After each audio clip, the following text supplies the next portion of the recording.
In the summer of 1847, whispers began spreading through the slave quarters of Magnolia Ridge Plantation in Georgia about something unspeakable happening in the main house.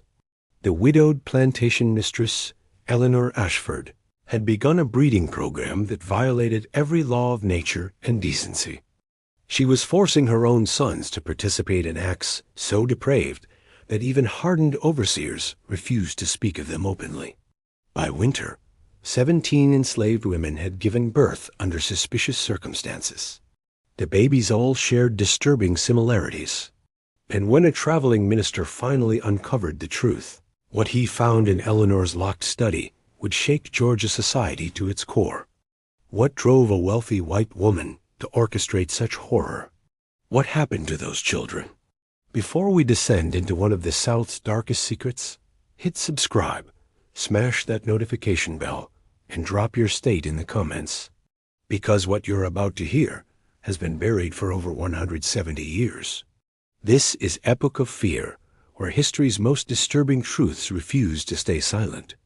Magnolia Ridge sat on 2,400 acres of prime cotton-growing land in Burke County, Georgia, about 30 miles from Augusta.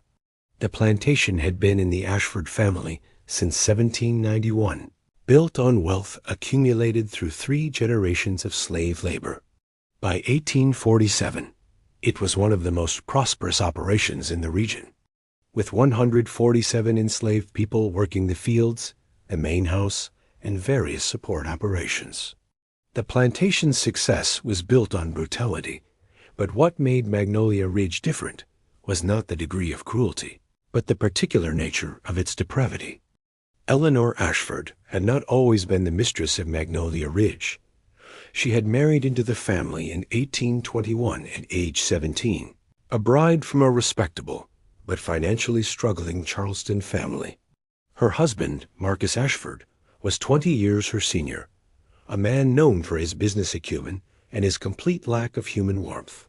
He treated his slaves as livestock to be bred for profit, and he treated his wife with similar cold calculation. She was there to produce heirs, to manage the household, and to maintain appearances in society. Eleanor gave birth to 4 sons between 1822 and 1830, Thomas the eldest, William, 2 years younger, James and Robert, the twins born in 1830. Marcus showed little interest in his children, beyond ensuring they would inherit his empire. He spent most of his time in the fields or in Augusta on business, leaving Eleanor to raise the boys with the help of house slaves. The isolation of plantation life, the absolute power over enslaved people, and the twisted values of the slave-owning class created an environment where moral boundaries became increasingly blurred. Marcus Ashford died in 1844 of a stroke, leaving the plantation entirely to Eleanor. In his will, he made an unusual provision. The estate would pass to his sons upon Eleanor's death or remarriage, but until then she had complete and total authority over every aspect of Magnolia Ridge. No overseer, no factor, no male relative could override her decisions. It was an uncommon arrangement for the time, but Marcus had been a controlling man even in death. He wanted his wife bound to the plantation, unable to remarry without losing everything. Eleanor was 43 years old when she became sole owner of 147 human beings. Her sons were 22, 20, and 14. And something in her broke, or perhaps something that had been broken for years, finally revealed itself. Within months of Marcus's death, the household began to change in ways that made the enslaved people deeply uneasy. Eleanor started paying unusual attention to which enslaved women were of childbearing age. She began separating them into different quarters. She started keeping detailed records of their monthly cycles, their health, their physical characteristics. The house slaves noticed her spending hours in Marcus's old study, poring over breeding logs he had kept. Marcus had been methodical about slave breeding, treating it as animal husbandry. He had forced pairings based on physical traits he wanted to perpetuate: strength, health, lighter skin that could be sold for higher prices as house servants. But Eleanor's interests seemed different, more obsessive, more personal. She began making comments that disturbed even the most loyal house slaves. Comments about bloodlines, about purity, about creating something perfect. In the spring of 1846, Eleanor called her eldest son Thomas to her study. What was said in that conversation, no one knows for certain. But Thomas emerged pale and shaken. Over the following weeks, he began spending time in the slave quarters in ways that violated every social convention. Not violent visits, which were unfortunately common, but something else. Prolonged stays, private conversations, an intimacy that was noticed and whispered about. By summer, Thomas had been joined by his brother William. The twins, James and Robert, were still young, only 16, but Eleanor kept them close, preparing them. For what? The household could only guess with growing horror. The first births began in early 1847. A young enslaved woman named Sarah, 20 years old, gave birth to a boy with skin lighter than any slave child born on the plantation in living memory. The baby had features that were disturbingly familiar to anyone who looked closely. Features that resembled the Ashford family. Within weeks, another birth, then another. The pattern was undeniable. These children were not the result of random encounters between enslaved people. They were the product of something systematic, something planned. And the women giving birth were terrified to speak about what had happened to them. Some of the enslaved men on the plantation began asking questions, demanding to know what was happening to their wives, their daughters, their sisters. They were met with brutal punishments. 3 men who protested too loudly were sold away immediately. 2 others were whipped until they could barely stand. Eleanor made it clear that anyone who interfered with her household management would face consequences. But Eleanor was not working alone. She had enlisted her sons, not as reluctant participants, but as essential components of her design. She had convinced them, or perhaps they needed little convincing, that they were engaged in an important experiment. An attempt to create a new kind of enslaved person, one that combined the supposed superior intellect of the white race with the physical capabilities of African people. It was a grotesque perversion of the already evil logic of slavery, taken to its most extreme conclusion. The study where Eleanor kept her records became a kind of laboratory. She documented every pregnancy, every birth, every characteristic of the resulting children. She kept charts tracking which of her sons fathered which children. She made notes about physical features, temperament, health. She was treating human beings like livestock breeding stock, but with an added layer of horror. These were her own grandchildren, conceived through incest by proxy. Children born of her sons and women they had been raised alongside, women who had no ability to consent or refuse. By the fall of 1847, 17 enslaved women had given birth to children fathered by Eleanor's sons. The plantation was struggling to absorb this sudden population increase, but more troubling was the psychological atmosphere. The enslaved community was traumatized, living under a regime that had weaponized reproduction itself. The house slaves who witnessed Eleanor's obsession were terrified. Some of the older women began quietly teaching younger girls about herbs that could prevent or end pregnancies, dangerous knowledge that could get them killed, but seemed worth the risk. Eleanor's sons had different reactions to what they were being compelled to do. Thomas, the eldest, had initially resisted but gradually seemed to accept the logic his mother presented. He began to rationalize it as a business decision, a way to increase the plantation's value through selective breeding. He became almost clinical about it, approaching the forced encounters as duties to be performed efficiently.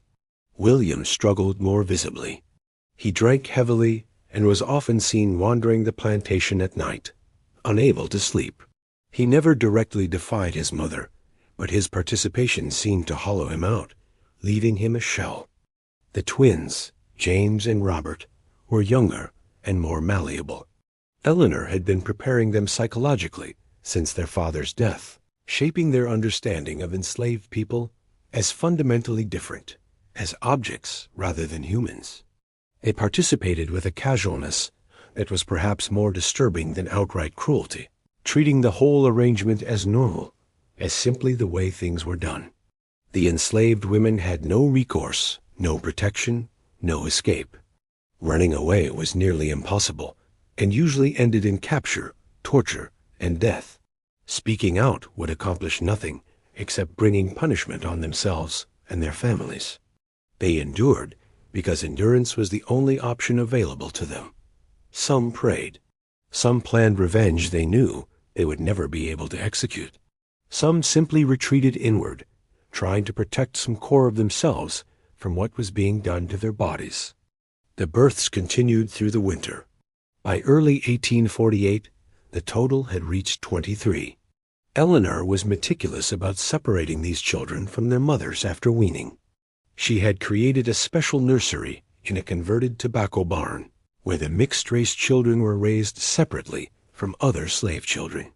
She was training them differently, teaching them to read and write, things forbidden to most enslaved people. She was grooming them for something, though what exactly remained unclear. Some speculated she planned to sell them as highly educated house servants who would command premium prices. Others believed she was creating some kind of elite class of slaves to work as overseers or managers. The truth was perhaps more disturbing. Eleanor seemed to view these children as a kind of experiment in human breeding, a test of whether intelligence and physical capability could be combined and controlled. She kept detailed notes on each child's development, their learning speed, their physical growth, their temperament. She was treating them as laboratory subjects in an experiment that had no scientific validity, but fed her delusions of creating something perfect, something that would validate her twisted logic. The horror was not just what she was doing, but that she believed it was justified, that she was performing important work. Change came not from internal resistance, which had been crushed, but from outside observation. In March of 1848, a traveling Methodist minister named Reverend Josiah Whitfield was invited to Magnolia Ridge to conduct Sunday services. The plantation had not had regular religious services in years, but Eleanor occasionally invited ministers to maintain appearances of Christian respectability. Reverend Whitfield was a man in his 50s, from Pennsylvania originally, who had come south with uncomfortable questions about slavery and the moral cost of the institution. During his 3-day visit, Whitfield noticed things that disturbed him. The unusual number of very young, very light-skinned children in the separate nursery. The terrified silence of enslaved women when he tried to speak with them. The haunted look in the eyes of Eleanor's sons. The way house slaves would not make eye contact. On his second evening, he was walking the grounds before sunset when he encountered a young enslaved woman named Rebecca. She was 19, visibly pregnant, sitting by herself near the slave quarters and crying quietly. Whitfield approached carefully, introduced himself, asked she needed help. Rebecca looked at him with an expression he would never forget, a mixture of desperate hope and complete hopelessness. She said nothing at first, just stared. Then she spoke very quietly, just a few words. Ask about the study. Ask what she keeps in there. Ask about the children's fathers. Then she stood and walked away before Whitfield could respond, disappearing into the quarters. That night, Whitfield could not sleep. The words kept echoing. Ask about the study. He knew he was a guest, that snooping would be a serious breach of hospitality. But he also knew that something deeply wrong was happening at Magnolia Ridge. Shortly after midnight, he made his decision. He crept from his guest room and made his way to Marcus Ashford's old study, the room he had seen Eleanor entering multiple times, but which had been kept locked during his visit. The door was solid oak with a heavy lock, but the windows were accessible from the outside. Whitfield climbed out his bedroom window onto a lower roof, then dropped to the ground. He made his way to the study window, which was partially open to let in cool night air. He climbed through, landing awkwardly on the floor inside. Moonlight streamed through the window, providing just enough illumination to see. The room was lined with bookshelves, but one wall was covered with charts and ledgers. Whitfield moved closer, lighting a small candle he had brought. What he saw made his stomach turn. Detailed charts tracking pregnancies.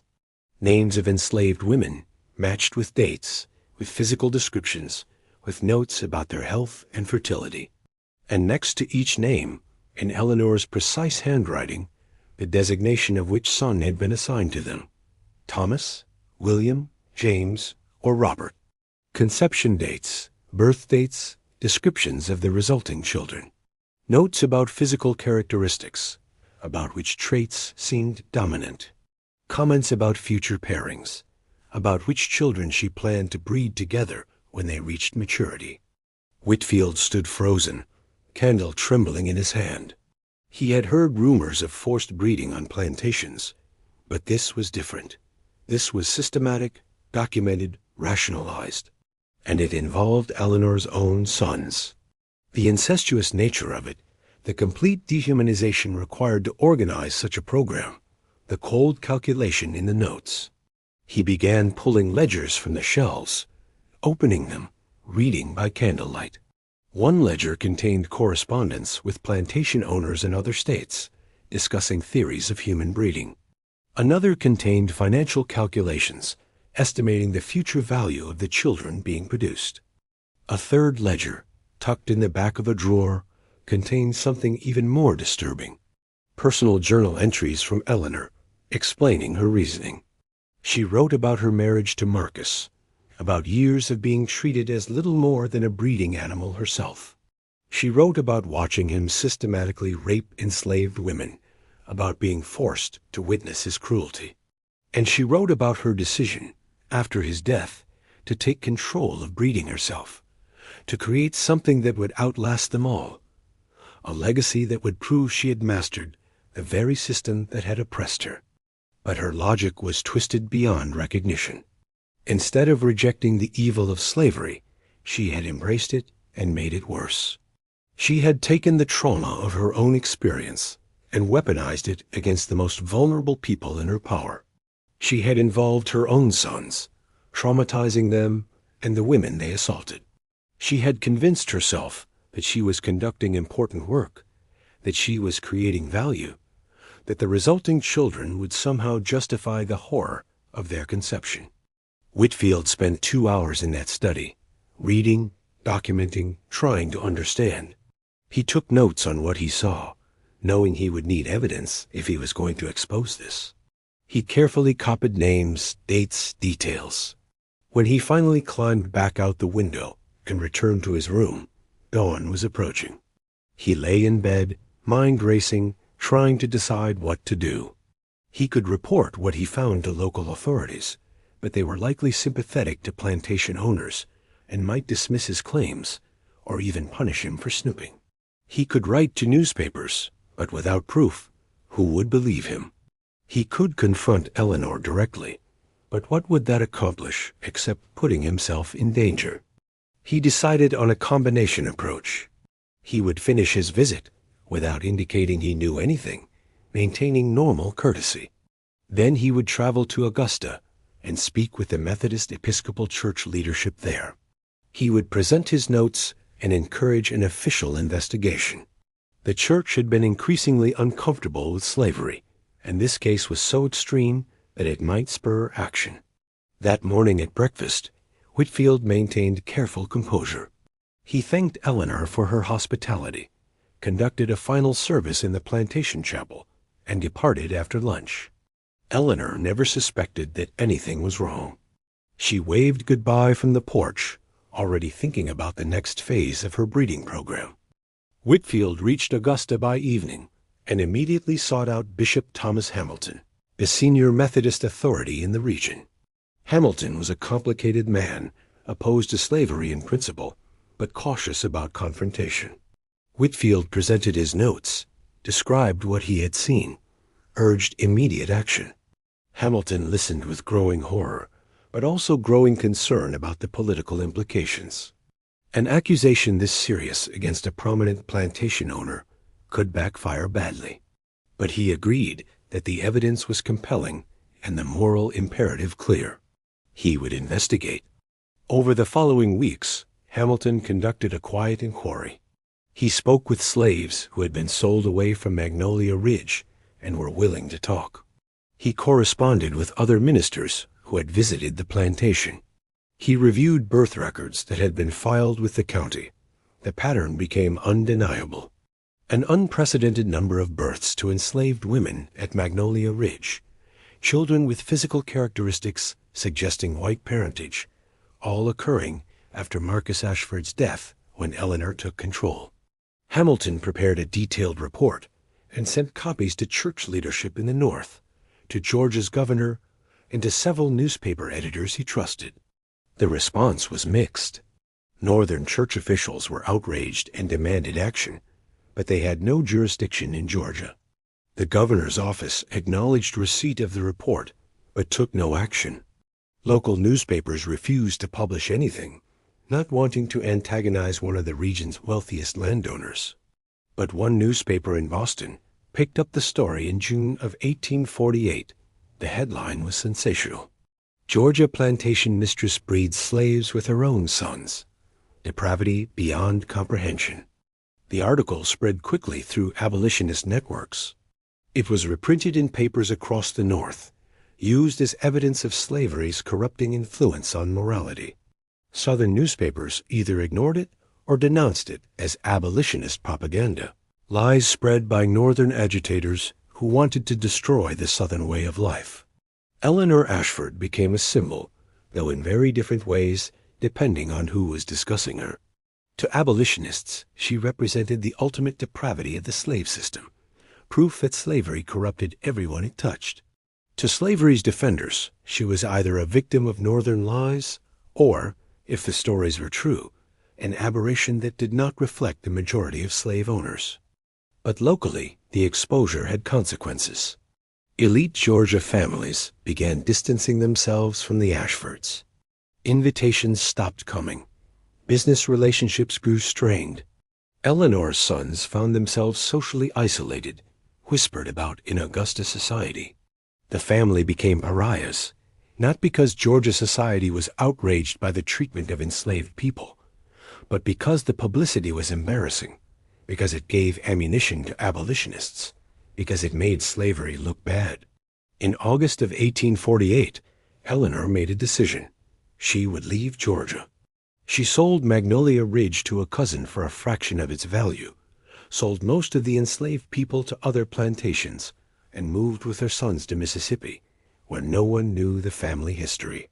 But she kept 23 children, the ones born of her breeding program. She took them with her, claiming them as valuable property.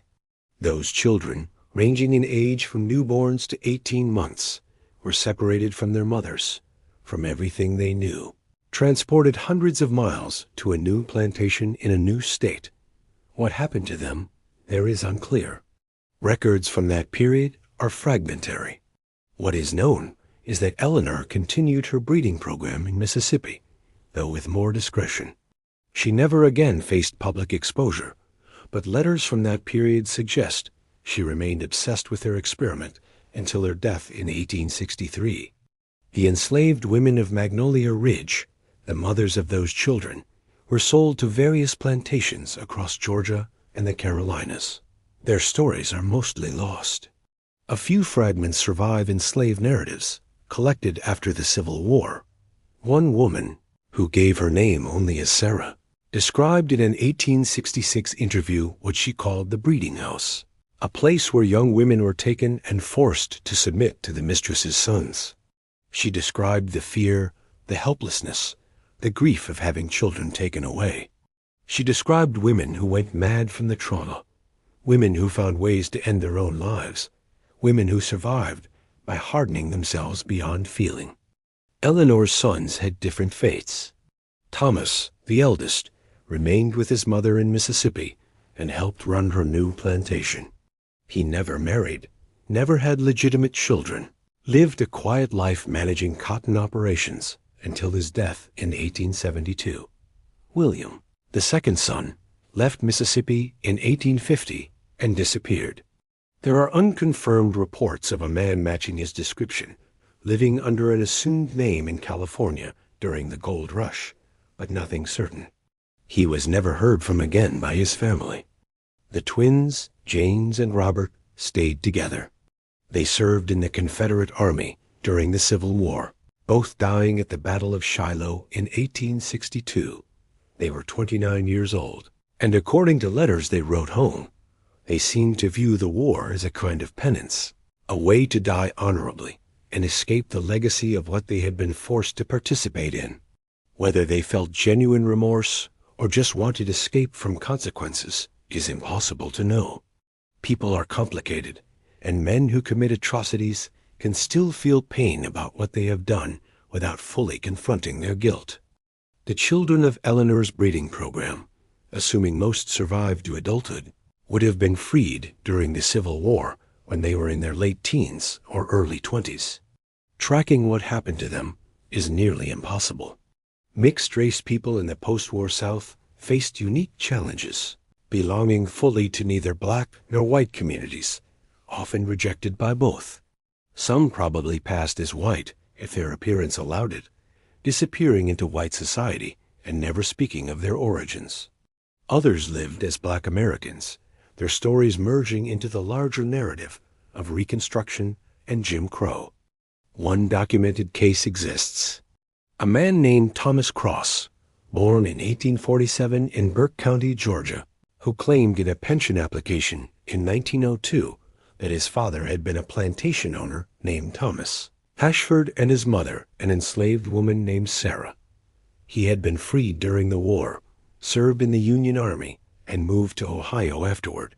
He described being raised in a special nursery, separate from other slave children, being taught to read and write, and being told he was special.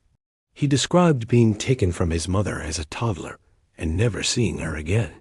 He provided enough specific details that historians consider his account credible. If Thomas Cross was indeed the son of Thomas Ashford, he was one of Eleanor's experimental children, and his testimony provides a rare glimpse into what life was like for those children. Raised with privilege compared to other enslaved children, but still enslaved.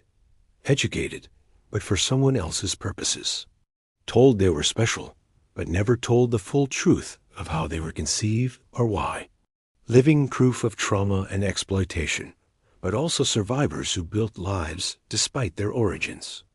Magnolia Ridge Plantation itself changed hands several times after Eleanor's sale.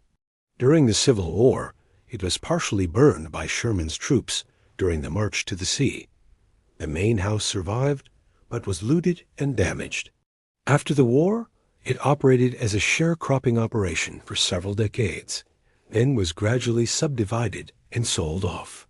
By 1900, the plantation as a unified entity no longer existed. Today, fragments of the original property remain. The main house foundation is still visible, though the structure itself was demolished in the 1920s. The slave quarters are long gone, replaced by modern buildings and farmland. There is no historical marker, no memorial, nothing to indicate what happened there. Local historical societies have documentation of the Ashford family, but tend to focus on the plantation's agricultural significance rather than its darker history. Eleanor Ashford's breeding program is mentioned briefly in some academic texts about slavery, but has never been the subject of detailed popular history. It is too uncomfortable, too disturbing, too complicated to fit into simple narratives about the Old South. But the story persists in oral histories within black communities in Burke County. Families pass down stories about the mistress who used her sons as breeding stock, about women who suffered under her program, about children who were taken away. These stories are often fragmentary, changed by time and retelling, but they preserve memory that official history has tried to erase. They ensure that what happened at Magnolia Ridge is not completely forgotten, even if it is not widely known. The case of Eleanor Ashford and Magnolia Ridge raises disturbing questions about slavery, about power, about the ways trauma can be transmitted and transformed. Eleanor had been victimized by her husband, treated as property herself within the confines of marriage. But instead of developing empathy for others who were oppressed, she used her power to inflict even greater harm. She took the logic of slavery, that some people could be owned and bred like animals, and applied it with systematic cruelty. She justified horror by convincing herself it was scientific, important, valuable. Her sons were both perpetrators and victims, raised in a system that taught them enslaved people were not fully human, then compelled by their mother to participate in systematic rape. Some seemed to accept it more easily than others, but all bore psychological scars. The question of their moral culpability is complex. They were adults when they participated. They had the power to refuse, though refusal might have meant losing their inheritance or facing their mother's wrath. They chose compliance over resistance, chose comfort over morality. They are responsible for their actions, even if those actions occurred in a context designed to make monstrosity seem normal. The enslaved women had no choices at all. They were property, legally and practically. Resistance meant death or punishment. Flight was nearly impossible. They endured because endurance was all they could do. And even that endurance is a form of resistance, a refusal to let their oppressors completely destroy them. Their children, born of trauma, carried that legacy forward. Some probably never knew the full truth of their conception. Others knew and had to find ways to live with that knowledge. What makes the Magnolia Ridge case particularly disturbing is not just the sexual violence, which was tragically common in slavery, but the systematic nature of it, the way it was documented and rationalized, the involvement of Eleanor's sons, the treatment of resulting children as experimental subjects.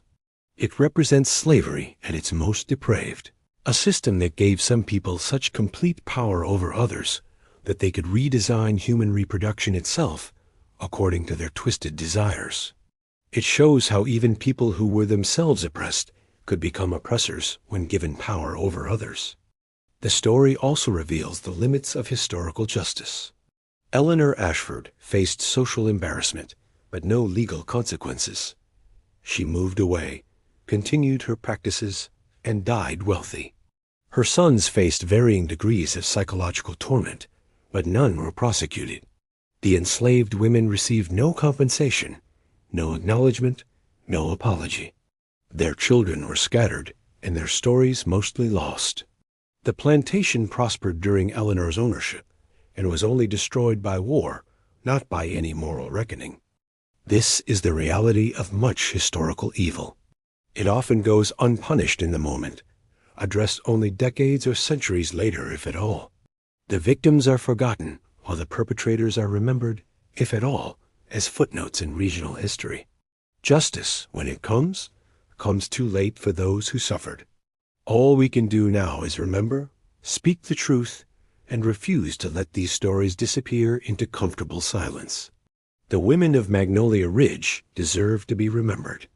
The children deserve to have their existence acknowledged. The horror deserves to be named for what it was.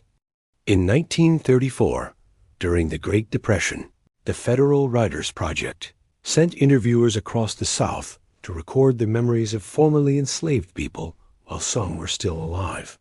One interview was conducted with a woman who gave her name as Bessie, age 91, living in Augusta. She had been enslaved on a plantation she would not name, but the details she provided match Magnolia Ridge. She described a mistress who was beautiful but cold, who kept detailed records of everything, who separated certain children from their mothers. Bessie said she was one of the women in the breeding program, though she did not use that term. She had been 17 when the mistress started paying attention to her, checking her health, asking questions about her monthly courses.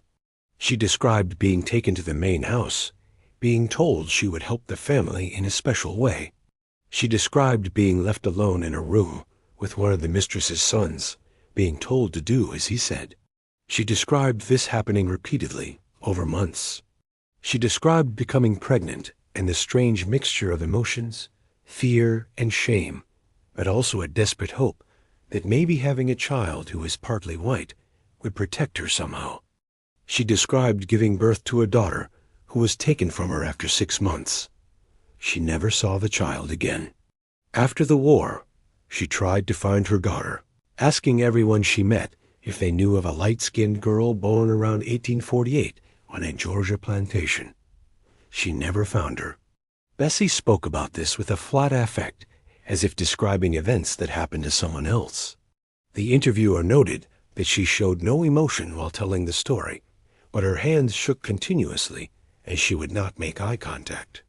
At the end of the interview, Bessie said something that the interviewer almost did not include in the official transcript because it was so disturbing. She said, "I wanted to kill that baby when she was born, not because I didn't love her, because I did love her, and I knew what life she was going to have. I knew she'd be used the same way I was, that the mistress had plans for those children when they grew up, and I couldn't protect her. So part of me wished she had died in my arms, peaceful, before she knew what the world was.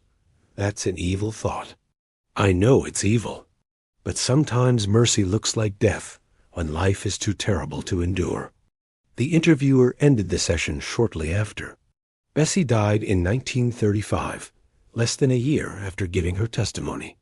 Her daughter, if she survived, would have been 87 years old at the time of Bessie's death. She is almost certainly dead now, as are all the direct victims and perpetrators of Magnolia Ridge. Everyone involved is gone. But the story remains, fragmentary and disturbing, a testament to what humans are capable when systems give them absolute power over other humans. Eleanor Ashford believed she was conducting important work, creating value, improving the quality of enslaved people through selective breeding. She kept meticulous records because she believed future generations would see her as a pioneer. She was wrong.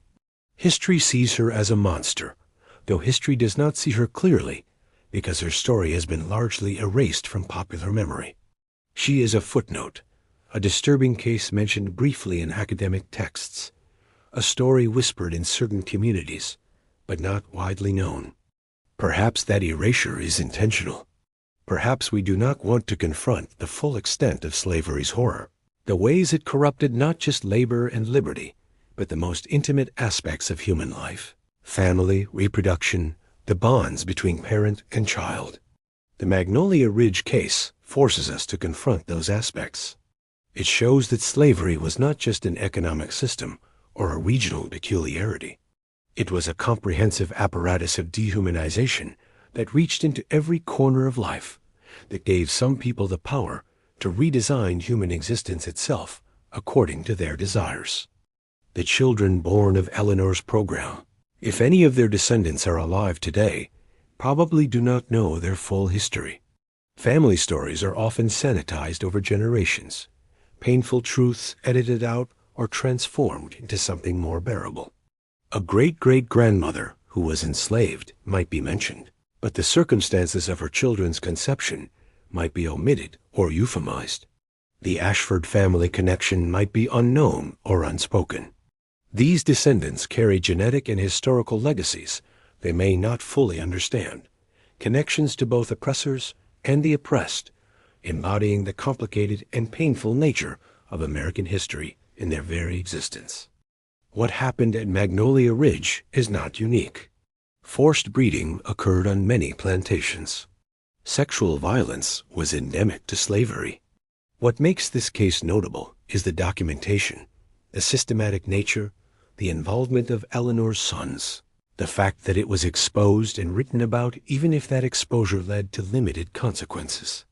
Most similar cases were never documented, never exposed, lost completely to history. We know about Eleanor Ashford because a minister was brave enough to investigate and persistent enough to report what he found. How many other Eleanor Ashfords were there, operating without exposure, their crimes dying with them? The answer is unknowable, but almost certainly depressing. Slavery lasted for over 2 centuries in what became the United States.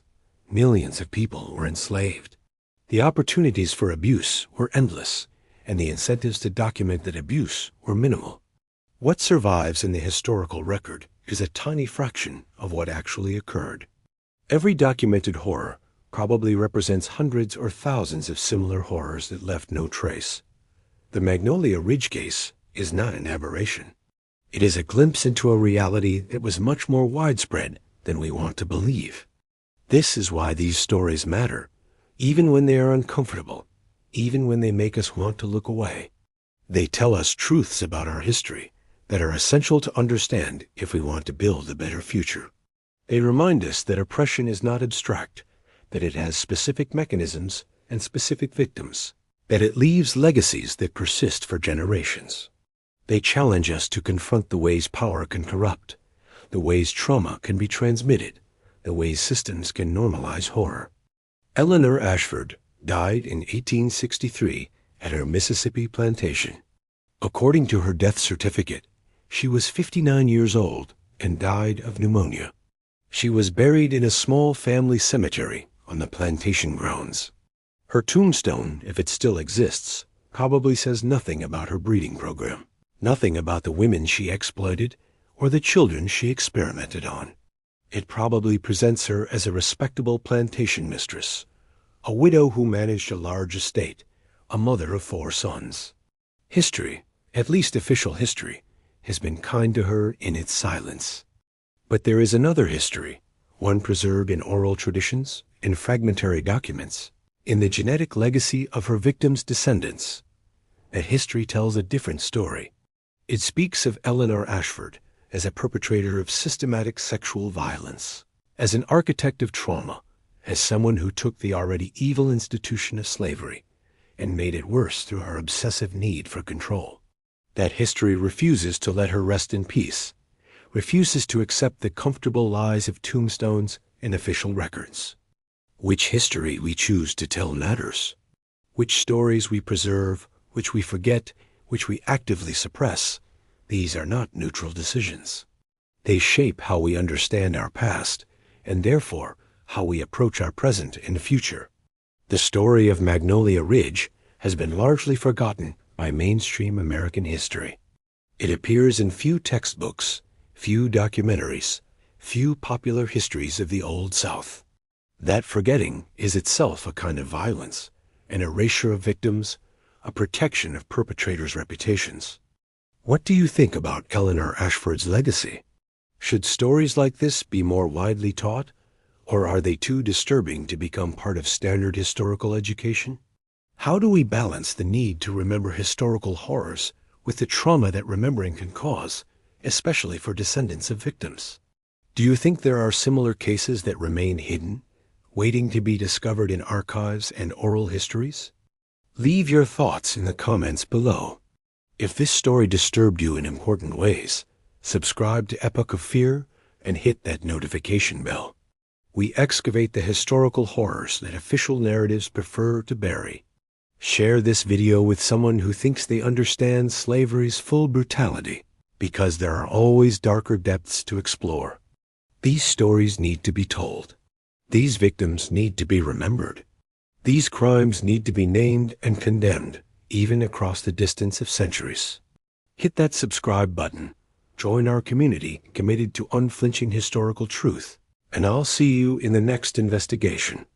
Because at Epoch of Fear, we believe the past deserves to be confronted honestly, no matter how uncomfortable that confrontation becomes. The truth will not stay buried forever.